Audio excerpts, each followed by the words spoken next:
부처님이 이 고타마 시타르타가 이 대단한 사람이야. 그 인도의 호살라, 우리나라로 치면은 아주 변방이에요. 그러니까 내륙 지방에, 중북부 지방에 네팔 정도 되는 가까이 있는 그러한 동네에 쭉 우리나라 한 도 정도 되는 조그만 국가에 태어났다고. 정반왕 아들로 태어났단 말이에요. 그러니까 16살에 장가를 보냈다고. 16살에. 근데 그 당시에는 전륜성왕이라는 이 신화적인 왕이 있어요. 그러니까 말하자면은 진리의 수레바퀴를 굴리는 이 사람화된 최고의 신인데 사람으로 거의 태어나가지고 진리를 전파하는 사람을 전륜성왕이라고 기대를 했다고. 기독교에서 말하는 메시아 같은 거겠지. 네? 근데 메시아는 무슨 천상으로 이렇게 끌어올리는, 눈에 보이지 않는 세계로 끌어올리는 그러한 메시아를 상정을 했지만, 전륜성왕은 이 세상에 그러한 정법을 터나가서 중생을 제도하고 다스리는 그러한 정신과 권력을 같이 가지고 있는 사람을 전륜성왕이라고 기대를 했었다고요. 그래서 왕은 당연히 아들이 났으니까 왕위를 계승해주기를 원한 거죠. 그래가지고 요새도 마찬가지로 영재 교육을 엄청 받은 거예요. 고타마 시타르타가. 다른 애들하고 다른 귀족들하고 다를 바 없는 그러한 영재 교육을 받았다고. 그러니까 상당히 총명해질 수밖에 없었죠. 근데 이 시타르타는 상당히 내성적인 사람이었어요. 내성적인 사람이기 때문에 선생들로부터 그 당시에 들어오는 얘기나 이런 것을 들으면서 한편으로는 나이가 들어가면서 자기가 누리고 있는 온갖 향락에 대해서 상당한 회의를 느끼게 된다고. 근데 이게 염증을 느끼는 거하고 회의를 느끼는 거하고는 달라요. 네? 염증을 느끼면은 내루나 광해군처럼, 광해군도 자기 어머니가 그렇게 해서 죽었다라는 피부도 치맛자락 해가지고 돌아버렸는데 그게 부정적으로 돌아버리니까 맨날 생각도 폭군이 돼버리고, 예? 실제로 섹스도 변태적이 되고 말이야, 사람이. 이런 식으로 부정적으로 변한 건 사실이거든. 한편으로는 정치도 잘했다라는 얘기도 있고, 외교에 대해서는 광해군이 상당히 잘했다. 그건 실제 그럴 수 있을 거예요. 그런데, 어찌됐든 자기 어머니의 피 묻은 걸 보고 확 돌아보라 마시고 수많은 사람을 죽이고 그런 건 역사적인 사실이거든요. 부정적으로 꼭지가 돌아버린 거지. 그 향락에 젖어 있다가. 그러니까 변화를 구하자고 한 것이 더 극단적인 쾌락을 추구하고 이상한 걸로 변해버린 거죠. 근데 이 시타르타는 그렇지가 않은 거예요. 이게 재미없다라고 느낀 거예요. 이거 말고 뭔가 근본적인 문제가 해결돼야 될 것이 아닌가, 이런 생각을 했다라는 거예요. 그런데 이거는 가능해요. 역사적으로 부처님을 갖다가 미화시켜가지고 부처님이 특별했기 때문에 출가를 해가지고 그렇진 않았을 거예요. 왜? 저도 19살에 절에 스스로 들어갔으니까 부처님은 19살에, 26살에 출발했죠. 그래가지고 35세에 깨달았다고 돼 있나? 그러니까 부처님이 회의를 느꼈지만 세상의 모든 걸 갖다 다 던져버리고 들어갈 나이가 거의 30이 다 되었었으니까 실은 중세 시대 때 사람들 평균 나이가 40세였어요. 네? 부처님은 아주 예외적인 경우야. 부처님 80에 돌아가셨으니까 그 시대 치고는 무지하게 장수를 한 사람이라고. 네? 조선시대 왕들이 50 넘은 사람 별반 없잖아요. 그리고 뭐 중국의 뭐 왕들이 무슨 뭐 오래 그렇게 못 살았어요. 진시황이나 이런 사람들 50 못 넘었을걸? 원장님 그렇지 않아요? 거의 40대 50대 다 죽는다고. 그야말로 학문에 전점을 해가지고 도가들처럼 산속에서 수행을 하고 이런 사람들 이외에는 세상에 사는 사람들은 역병과 먹을거리가 시원찮고 이래가지고 40, 50 살기가 힘들었단 말이에요. 그러니까 부처님은 그런데 29살에 출가를 해가지고 35살에 6년 만에 깨달았다라는 얘기는 성인이 돼가지고 16살에 결혼을 갖다가 우리식으로 말하면은 정략 결혼이지 뭐 사촌하고 했으니까 야서다라라고 아버지가 찍어준 그 집안 내에서 가장 총명하고 좋은 실 받아야 되니까. 그러니까 우리 할머니 할아버지들도 그 나이 때 되면 다 결혼했잖아요. 그리고 부인은 그 17, 18이고 심지어는 서너 살만 돼도 장가 드리고 그랬잖아요. 그죠? 그래가지고 저 옛날 얘기 들어보니까 나 어릴 때 믿어지지 않았는데 각시가 신랑 업고 다니면서 키웠다는 얘기가 거짓말이 아니더라고. 옛날에는. 그 어찌됐든 부처님은 29살에 모든 걸 때려치고 궁 밖으로 나간단 말이에요. 나가가지고 히말리아 설산으로 들어가는데 16살에 결혼을 해가지고 29살까지 무려 13년이라는 세월이 있다고. 그러면은 13년 중에서 적어도 여자의 단맛에 빠져 있고 저거 한 것도 팔상록에 기록이 돼 있잖아요. 네? 상당 기간을 그랬을 거야. 우리하고 똑같이 더 이쁜 여자, 더 최고 이거를 찾았을 거라고.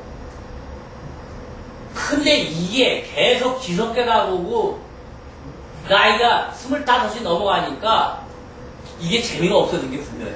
내가 볼 때. 광해군이 그 엄마 그거 토한 거 꼭지 돌듯이 맨날 이거 해는 짓도 이게 정하니까 이 시타타도 다 이래가지고 내 인생이 이게 뭐가 될까? 이런 인간적인 고민을 당연히 했을 거라고. 아니 우리 요즘 애들도 하는데 서강의 부처님이 안 했을 거예요? 소박하게 생각하자고. 거창하게 생각하지 말고. 뭐 고사마 시타가 신은 아니니까 인간이니까. 그러니까 아버지는 고민이 더 커갈 거란 말이야. 아니, 저 새끼가 저게 내 대를 물려가지고 왕이 돼가지고 말이야. 그러고 그런데 실제로 보면은 점쟁이를 인도 그 시대에는 사람이 태어나고는 점쟁이 불러다가 물어보잖아요. 그 인도뿐만이 아니라 저기 뭐야 우리나라도 그러는데 뭐 애 태어나면은 나한테 이름 줘달라고 말이야. 물어보면서 이름 주면은 사주려고 하면서 넌지시 그러지. 사실은 어때요? 다 물어본단 말이야. 절대 난 얘기는 안 해지. 이름은 줘줘도. 그 당시에는 오죽했겠어요? 그리고 우리나라만 하더라도 옛날에 왕실이나 이런 데서 애 태어나 보세요. 그거 말도 못하지. 그렇잖아요? 심지어 우리나라 조선시대 때 이런 거 요즘은 다 공개돼가지고 만들어지고 다 나오는데 세자 교육 정하다가 말 한마디만 잘못해도 뭐가지 달랑나고 중국은 더 심해 그게. 황제나 이런 데서 말 한마디나 잘못하거나 뭐가 잘못되면 속정없이 무조건 죽어야 돼. 그러니 이 시탄타한테도 비위를 거슬릴 사람이 누가 있었겠냐고. 에? 모든 걸 다 낮춰주고 다 했겠지. 그런데 사람인 이상 회의가 안 될 수가 없었을 거 아니에요. 에? 근데 그거를 팔상록에서는 상당히 미화시켜놨죠. 시타타가 어느 날 궁성에서 놀다가 오는데 잠깐 잠이 들었다가 깨나 보니까 미녀들이 침을 흘리고 코를 골고 경화하는 모습을 보고 아 저건 인생이 더럽구나. 거기 그런 걸 보고 깨달음 이건 아니다 해가지고 나는 출가 사문이 돼야 되겠다 라는 걸 느꼈다고 이제 그 표현을 한다고. 그런 데서 물론 느꼈겠지만 그 시대에 많은 사람들이 최고의 지식인들이 와가지고 인도의 최고의 석학들이 와가지고 세상에 대해서 얘기를 하고 인생에 대해서 얘기하고 그랬을 때 속으로는 그거 맞는 얘기인데 내 생각하고는 다른데 라는 회의를 계속 가졌을 거라는 생각이야. 그렇지 않았겠어요? 그러다가 어떤 계기가 딱 되니까 더 이상 참을 수 없다. 못 살겠다 깨꼬리 하고 출가해버리는 거예요. 네? 그게 결정적인 계기가 된 게 사문 유반일 거예요. 오죽했으면은 부처님이 늘상 우라고 해서 왕이 절대 태자를 데리고 밖에 나가지 말라는 몇 가지 내렸죠. 네? 그리고 동서남북에 궁을 두고 인도에도 기운이 떨어지면은 사람들을 갖다 인해장경을 쳐가지고 그 체열을 갖다가 격격히 부처님이 죽지 않도록 태자가 죽지 않도록 했다라는 길 별짓 다 했겠지. 네? 내가 얘기 듣기도 중국의 황제는 화장실 밑에다가 모기 파리 날개를 갖다가 다 쌓아놨대요. 그 똥덩어리가 떨어지더라도 모기 파리 날개가 얼마나 기가 막히게 똥덩어리 떨어지고 덮어. 흔적도 없고 냄새도 안 나지 진짜. 그러니 파리하고 모기 새끼 잡아서 그걸 쌓이게 만들려면 밑에 놈들은 상상을 해보라고.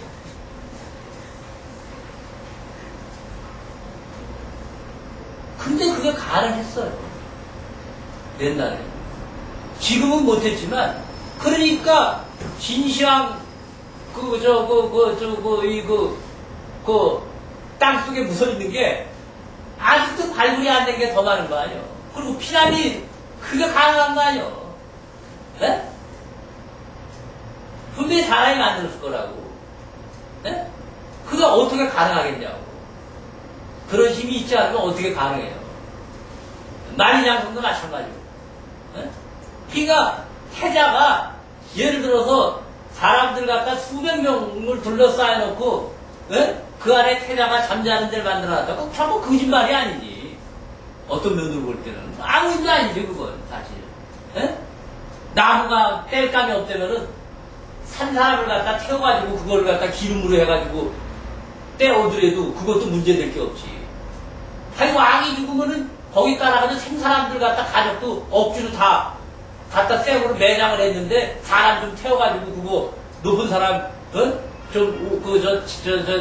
나무 대신 쓴다는 건데 그거 뭐가 문제가 되겠어. 그런 시대인데. 그렇잖아요? 부처님이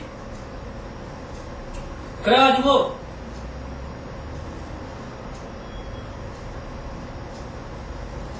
왕이 볼 때는 점쟁이를 불러다가 출가를 하지 않으면은 전륜성황이 되는데 출가를 하면은 출가 사문이 될 것이다 라고 했다고. 그러니까 아버지는 무지하게 걱정이지. 당연히 천륜성왕이 돼가지고 나라도 통치하고 그래야 되는데 이거 출가해가지고 바라군이 되면은 일단 정치에서는 손을 떼야 되는 거 아닙니까? 그 산속에 들어가서 얼어 죽게 되든지 뭐든지 알 수가 없다고. 그러니까 무지하게 걱정이 되는 거야. 그런데 참 재미나는 이야기가 있어요.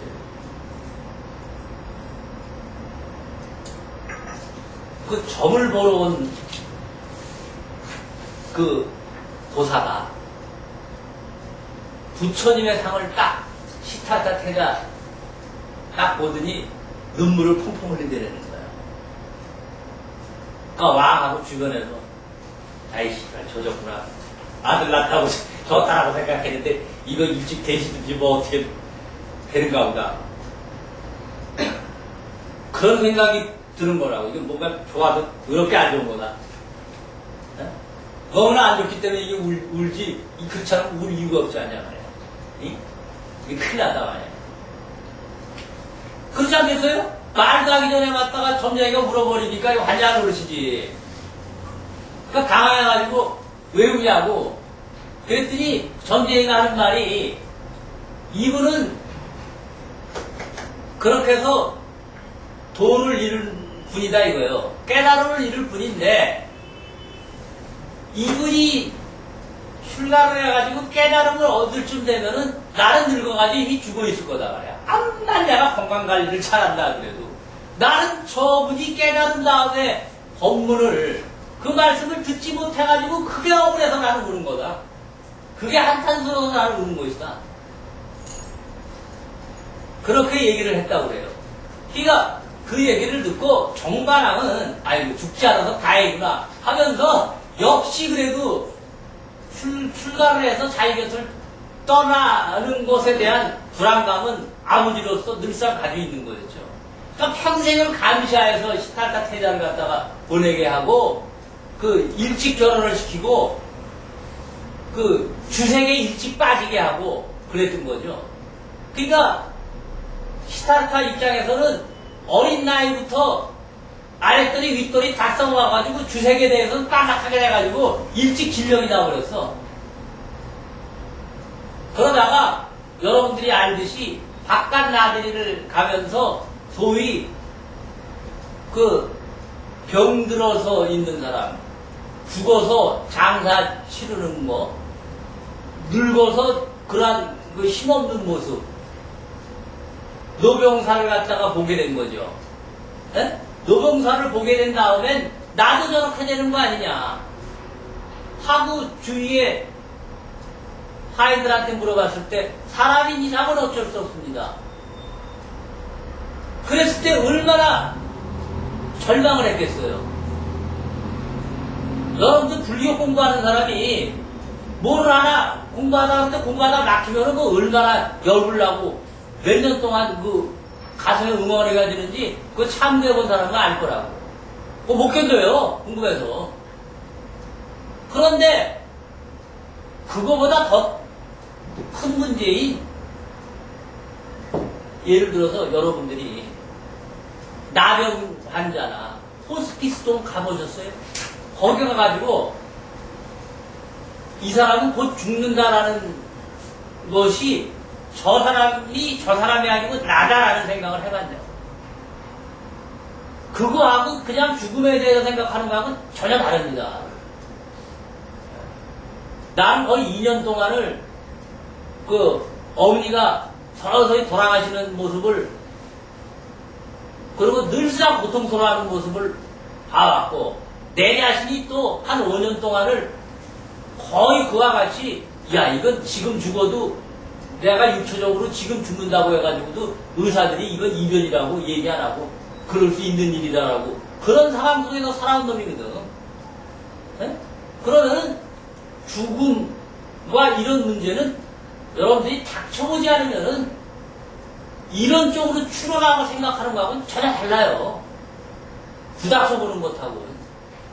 네? 근데 늘상 사람들이 하는 얘기가 있잖아요. 너 죽어봐야 한다고. 그리고 이상한 짓 하면은 저 시조가 죽을 때가 가졌나 보다고 딴짓하는 거니까. 그러잖아요. 죽은 다음의 세계가 어찌됐든 죽음을 마주하는 사람 입장이 되게 되면은, 그리고 그 문제에 대해서 골똘하게 되고 내가 죽는다라고 생각하게 되면은, 이거는 다른 모든 이 가치나 이런 것하고는 전혀 형태가 다릅니다. 그 깊이와 형태가 다르다고요. 그러니까 부처님은 사실은 부처님이 처음에 목표를 세우기를 나는 부처가 우리가 지금 상정하고 있는 부처를 이루겠다라는 생각을 한 건 아니에요. 그건 분명해요. 네? 우리가 지금 신앙적으로 섬기는 그러한 신과 같은 부처님이 되겠다라는 생각을 했던 거는 분명히 아니라고. 네?